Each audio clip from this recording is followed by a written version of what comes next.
what is actually going on in the ACC, because I think this is a big deal.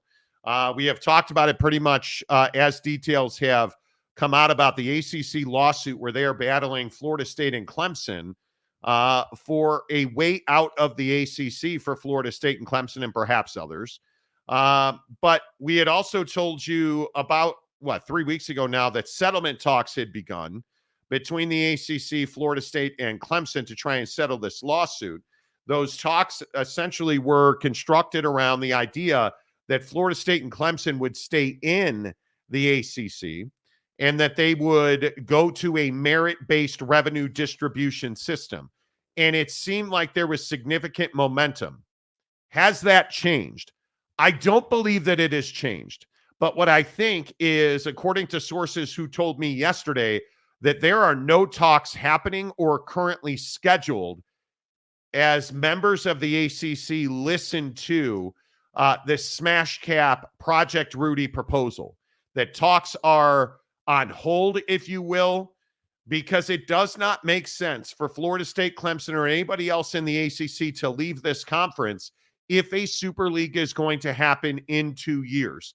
Now, to recap, this is exactly what we told you was going on. It makes very little sense for a conference that has got power status to melt down when a super conference is on the way, when a Super League is on the way.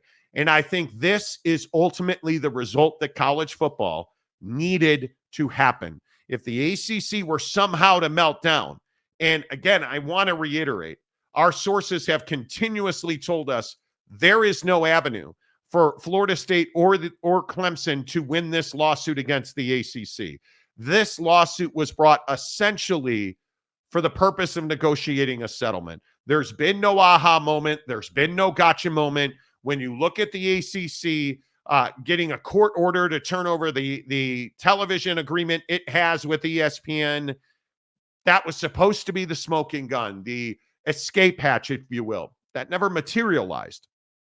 So Florida State and Clemson have no avenue. There is no lever for them to pull to void the ACC grant of rights. And I think that is the biggest story that continues to be told in this ACC lawsuit saga. But there is no question now that when you hear about Smash Cap and this Project Rudy scenario, that the ACC is benefiting from the imagination of what might be happening in 2 years in college football. And Jake, ultimately, I think this is absolutely the appropriate outcome. Absolutely. And I think the ACC lawsuit situation was always going to head this direction. And, you know, I think a lot of people wanted the ACC lawsuit to turn into this whole thing where, you know, the conference just melted down, and that's just not going to happen. And I think that, you know, if you're someone who thought the conference was melting down, I would encourage you to take a step back and look at the situation in its totality, because it doesn't help anybody, including Florida State or Clemson, for the ACC to in fact melt down, because ultimately we've talked so much about, like, where would Florida State and Clemson go? Where would, you know, what options would they have? And those options are extremely limited. And so when you start looking at the Super League angle and this smash cap proposal and Project Rudy and, you know, what they're looking to do here, it makes a lot more sense for Florida State and Clemson to just chill and wait for the Super League to develop, and then enter a new era in college football on a more positive note. Because I think for Florida State and Clemson, that's one thing that they're having to battle specifically, which would be, hey, like, you've been, you know, the barking dog, the problem in the ACC, the squads that people do not respect because you haven't won anything really at all recently. I mean, Florida State obviously had a good year last year, but Clemson hasn't done anything. And outside of that 1 year for Florida State, they hadn't really done anything. So I just think there's this dynamic at play where people are starting to understand that, yeah, there's a new chapter coming with this Super League. And we should probably just wait for that to happen rather than trying to force litigation and trying to force a settlement that doesn't really accomplish much outside of unequal revenue sharing in the conference. Yeah, there's no win there. Yeah. And I think the win for the ACC is keeping the conference together, because, again, I'll remind you, and so many people seem to lose sight of this, the conferences don't go away in a Super League. football moves to its own entity.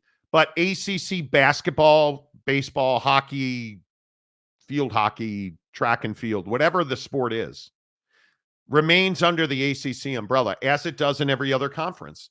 And I think it's easy to lose sight of what's really important. And what's really important here is making sure from the ACC side of it that you keep this conference together, because it really is a strong group of members who largely want to stay together, but want a more equal revenue share distribution. And I'd remind you also, one of the details of the Super League in this Project Rudy Super League model is that if you don't make the playoffs, you don't make money. If you make the playoffs, you make far more money. If you go deep into the playoffs, you make far more money than those who do not. And you look at that incentivized model to win on the field. You are incentivized to win games. I know it's crazy, but win football games on the field. That's how you're going to make the most money. Right. But it also means that there is still an emphasis on winning basketball games. And if you are the ACC, you are arguably the best basketball conference in the country. Forget what I think. But there's a large swath of this country that believes the ACC is the best basketball conference in the country. That's a revenue stream for you, and a damn important one. And if that conference melts down, it will be over egos, and it will be over a lack of ability to communicate. Right. Because the ACC conference, for everything that it is not, it is an ATM machine in basketball. The amount of money being generated in the basketball business in the ACC is significant, and it's only going up. So burning that thing to the ground is a huge mistake. And it's what Florida State and Clemson have never been able to grasp, that you're not going to make nearly as much money in basketball or in football if you become a member of the SEC. Yeah, and I also think that, this business acumen piece of the Florida State Clemson conversation is an important one, because I think as you move into a new chapter with this Super League situation, because I'm well past if it's going to happen, it's going to happen.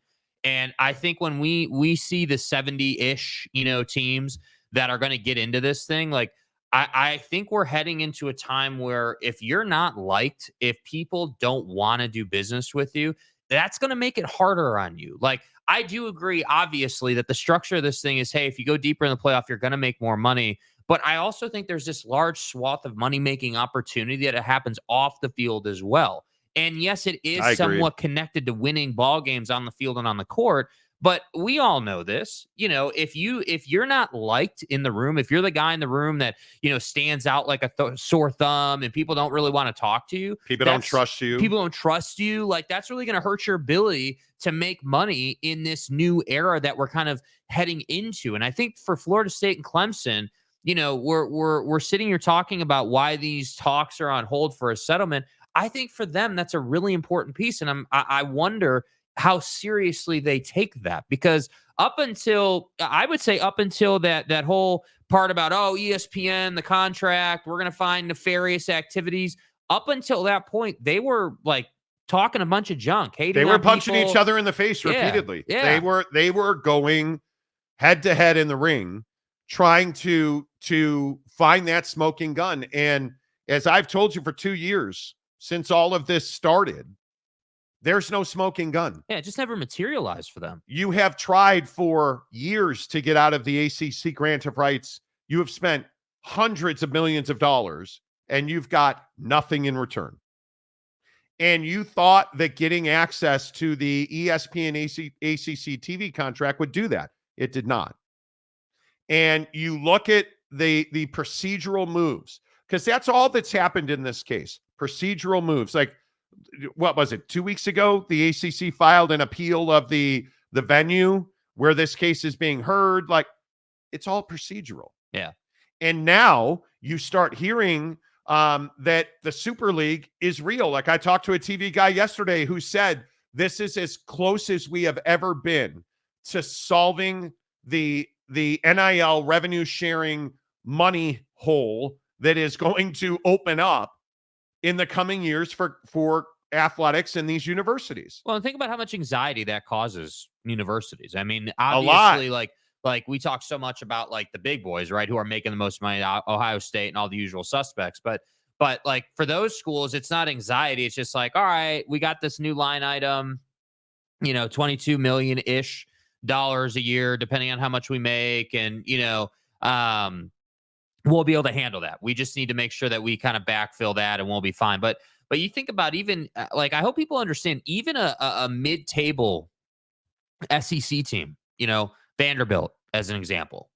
This is a huge problem for a school like Vanderbilt or schools at that level, because they're not making the level of revenue that they need to be making to overcome that. It's almost like the same thought as paying your taxes, right? Like you've got this cost, but if you're not making enough money to pay your taxes and you just got to keep bringing that money home, how are you going to do that? And I think that's what a lot of schools are feeling today. So that's why I'm saying that, yes, we are as close as we've ever been, but I don't think it's like, hey, we're as close as we've ever been, but there's a wall here. I think we're as close as we've ever been, and we're sprinting to the finish line to get this thing figured out, because everybody involved wants to get it figured out. Has anybody thought about what it means to get $9 billion in private money?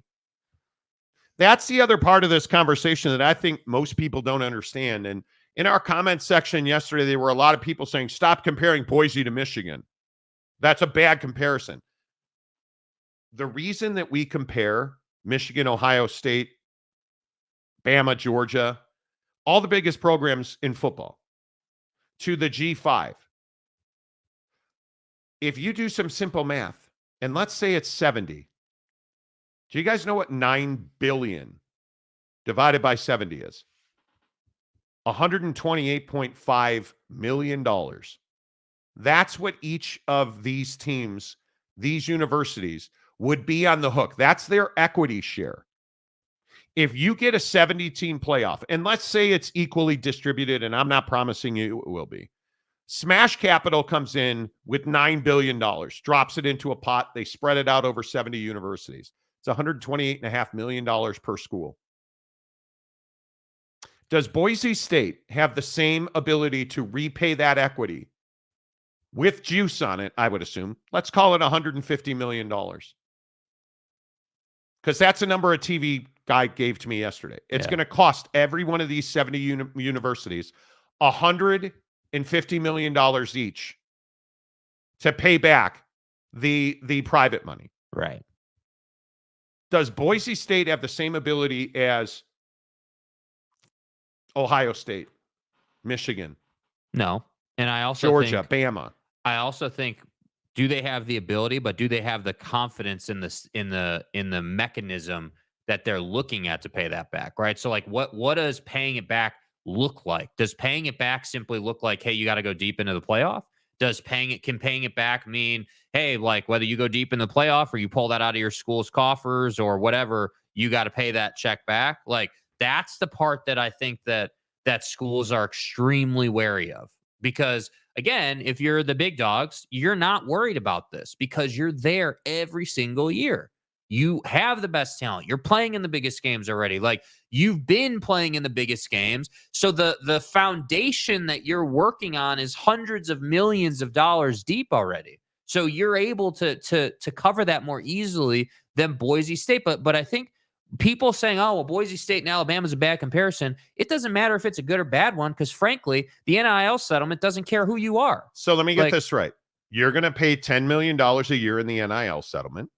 You're going to revenue share 22, let's call it 20. It's 21 and a half. Let's call it $22 million a year. That's $32 million. Right. And then you're going to add $8 million on top of that. So you're at $40 million a year that you've got to pay people just to play.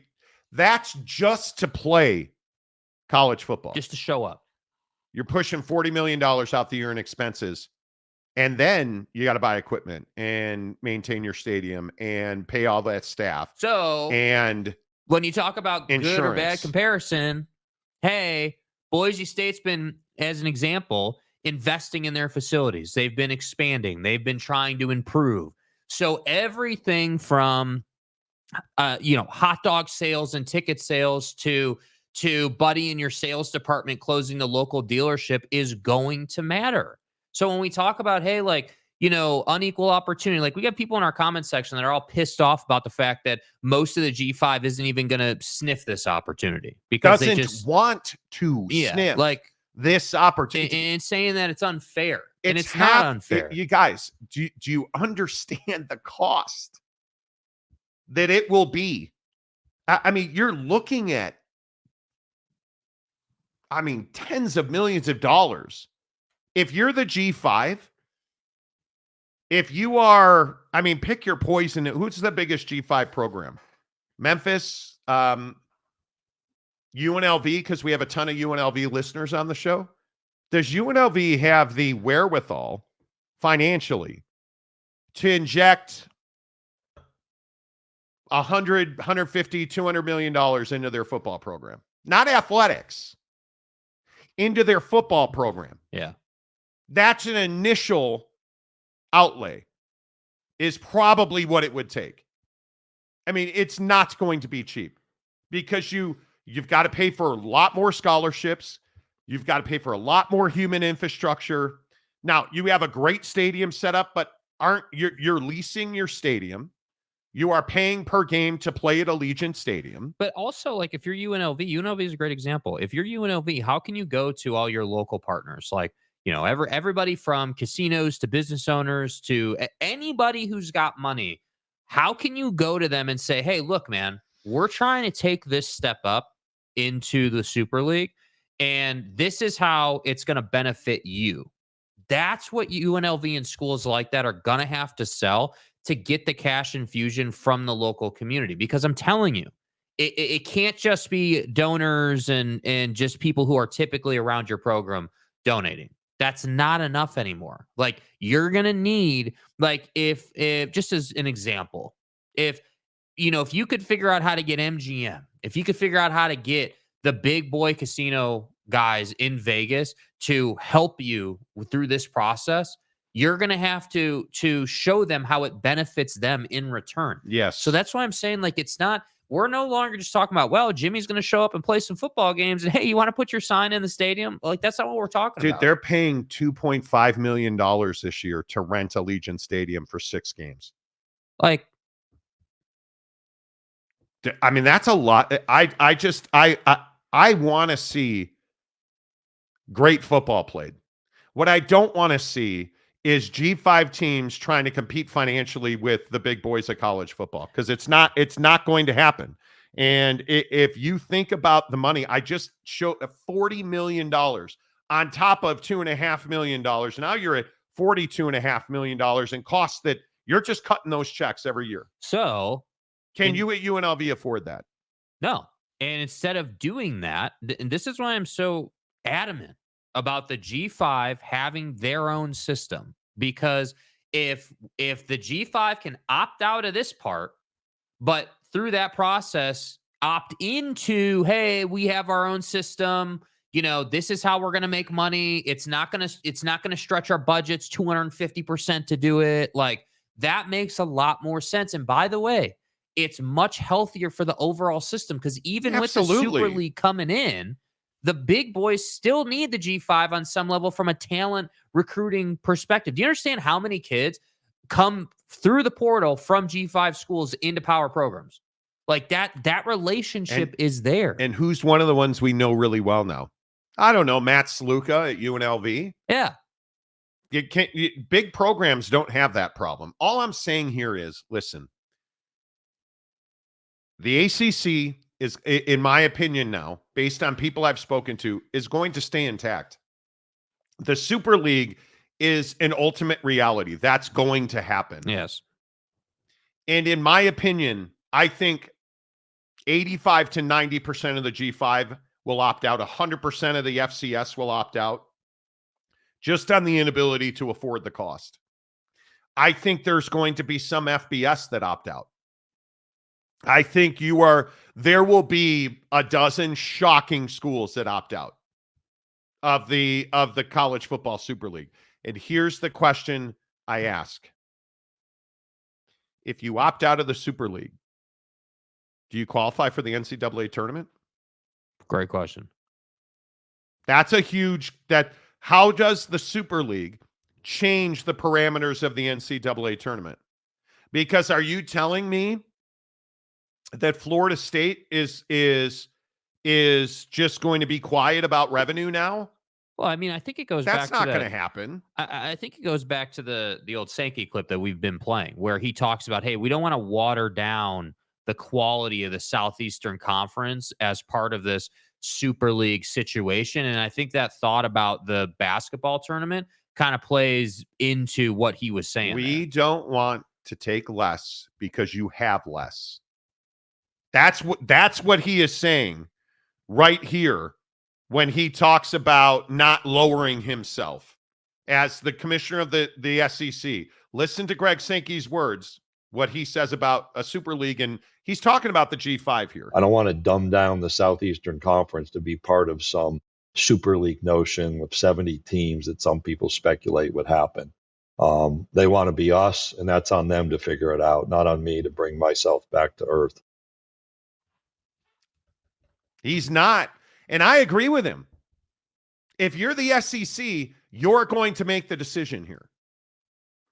If you're the SEC, you're not going to give more money away to the G5 because they can't financially compete and play in a Super League. And I think to what you were saying, you at that point you would have the leverage in a you got a bunch of guys in college football sitting around a table trying to figure this thing out. Greg Sankey and the commissioners in the Power Four would absolutely have the leverage to say, hey, bro, we're in the Super League. We're footing, $150 million bill or whatever to do this. What are we doing with the basketball tournament? Because if we're doing this in football, then why would we not do it in basketball? And I think those are the things, again, that the G5 is going to have to figure out. Like, I just think that this Super League thing, as necessary as it is, it's also divisive. But you can't look at it.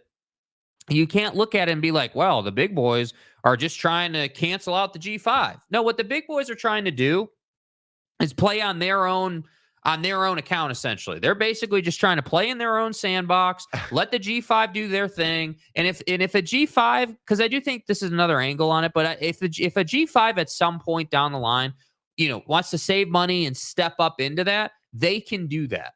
Dude, this is no different than the American economy. Yeah. Who gets rich when the economy struggles? The rich.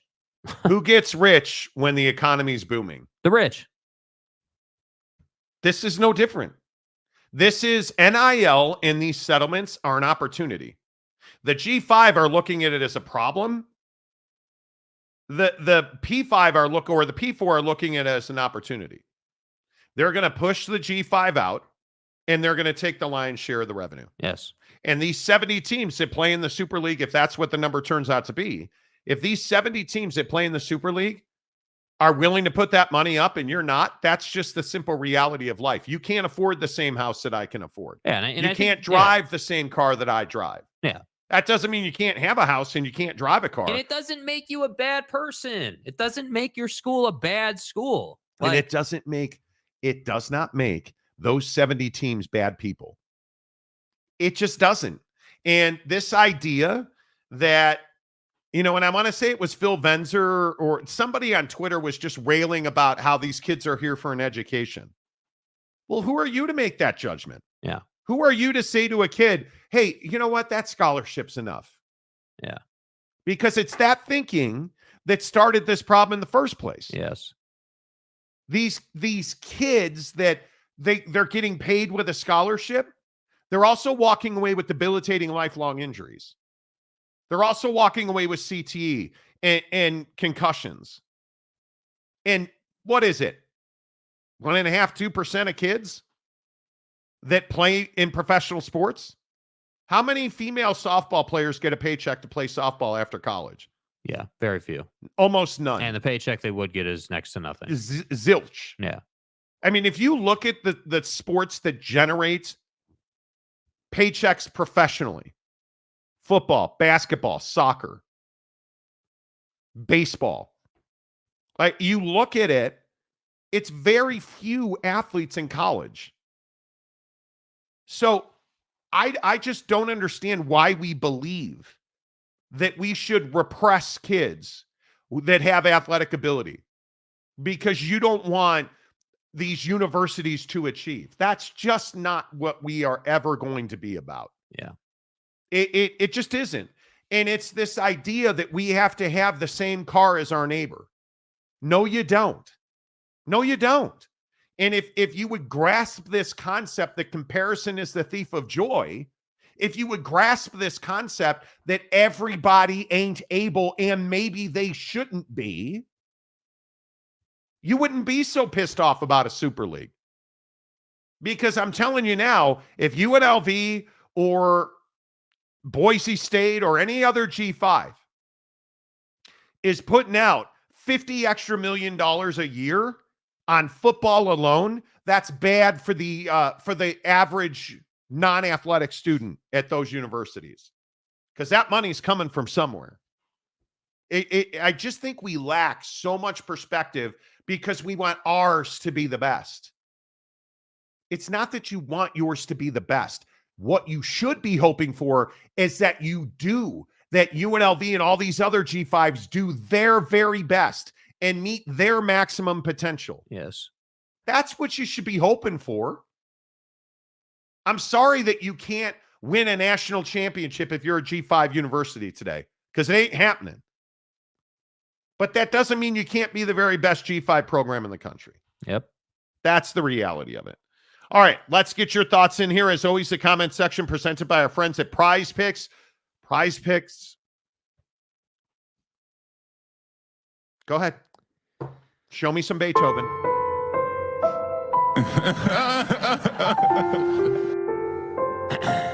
I'm getting swooped in Prize Picks right now. Yeah, you gotta be better, dude. I'm on a run of just absolute Benjamin destruction. Like Hundies going out the door. Yeah, bro. Last night, can I just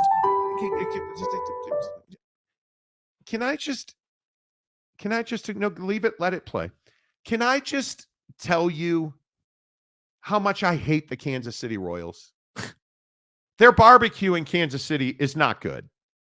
QT, while it may be a great gas station and convenience store, and it is. Can I just tell you about my friend Seth Lugo last night? Yeah, man, tell me about him, because he did great for me. All I needed Seth Lugo to do was strike out 5 Yankees. He did not do that. He struck out 2. Okay, so you POS Jose Quintana, when he was a Chicago Cub, all he did is pitch batting practice. What did he do on Prize Picks last night?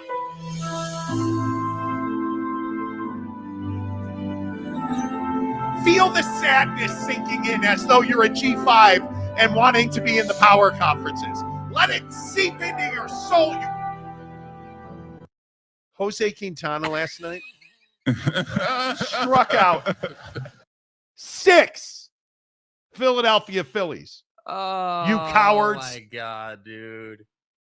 Now, those of us who are playing Prize Picks well right now went the other way with this. Ranger Suarez, for more than 3 Ks, he had 5. Thank you very much. Your boy Seth Lugo, less than 4 Ks. I hate you so much. He hit on that. He had 2. Fernando Tatis, more than 1.5 total bases. He had 2. We're cooking, bro. We're cooking. We're good, man. We're good. We're chilling. Barbecue in Kansas City sucks. It's overrated. The Chiefs get help from the officials. The Royals, nobody likes the Royals. Nobody cares. Nobody. Why couldn't the roof get ripped off the Royals Stadium? Oh, wait, they don't have a roof. My point is, I'm very bitter. I am on a streak right now. Well, I won 2 nights ago because Aaron Nola, an actual pitcher, not named Seth Lugo. Yeah. The Phillies are done, by the way. Yeah, it's embarrassing, dude. Are you guys watching the Major League Baseball playoffs? I love the Major League Baseball playoffs, and they have been so good. The Giancarlo Stanton story, him hitting that home run after that double last night, if you're not happy for Giancarlo Stanton, hate the Yankees, but the human story of what that cat's been through with his body, that guy can't trot without pulling a muscle. Right. Fantastic. And that it hurt the Kansas City Royals just makes me feel better as a person. So I think the playoffs have been amazing. I think what we're all concerned about, like in the American League, the Cleveland Guardians have just done exactly what we thought they would do. Yeah, can they push it to a Game 5? I don't know. I hope so. I mean, I doubt it. I doubt it because I think that they're just over. It feels like they're overmatched offensively. And you are getting Bybee going tonight for Cleveland, and you need him. And he pitched well. He pitched well his last time out. 4 2/3, 4 hits. The problem is we're in a place in Major League Baseball where a quality start is no longer 6 innings. No, it's 3 4 earned or less, 2/3, bro. Yeah, it's 4 innings, and maybe you don't get lit up. And I think it's something where it's tough. This situation in San Diego, and you guys know I am a casual observer of those Padres. Right. Boycotting Ken Rosenthal is ridiculous. I don't know if you guys saw that. The San Diego Padres are refusing to speak to Ken Rosenthal on Fox because he wrote a piece that was critical of their behavior for The Athletic. Uh-huh. The Padres are showing you they're not ready to win. That, in my opinion, is what they're showing you. You, Darvish, will go back at Dodger Stadium on Friday night. It's a huge game. Download the Prize Picks app. Use the promo code Monty. That game's going to have a lot of runs in it, man. I'm just telling you now. You deposit $5. They'll give you 50 more. It's the single best daily fantasy promotion I've ever seen. And as difficult as Prize Picks has been this week for me, I love it. I'm passionate about it. I am going to come back and I am going to dominate everybody's world tonight. And I think we all know that's going to happen. And I'm going to dominate because I've got WNBA to fall back on tonight. Yeah, no duh. Because let's be honest, old Uncle Monty over here is only winning when I play some WNBA action. I don't regret those decisions. Yeah, I don't. Because I can't get baseball. We've got Thursday night football tonight. Another scintillating matchup. Another one. You know, I don't know how do you take less on Geno Smith tonight? 252.5 passing yards against those 49ers. I want to believe that the 49ers are going to figure it out. I want to, but I'm not favoring them tonight, dude. Can we stop firing coaches every time somebody loses a game? And we have an hour of NFL coming up, but can we stop firing every coach? Please stop being fire the coach guy, Monty.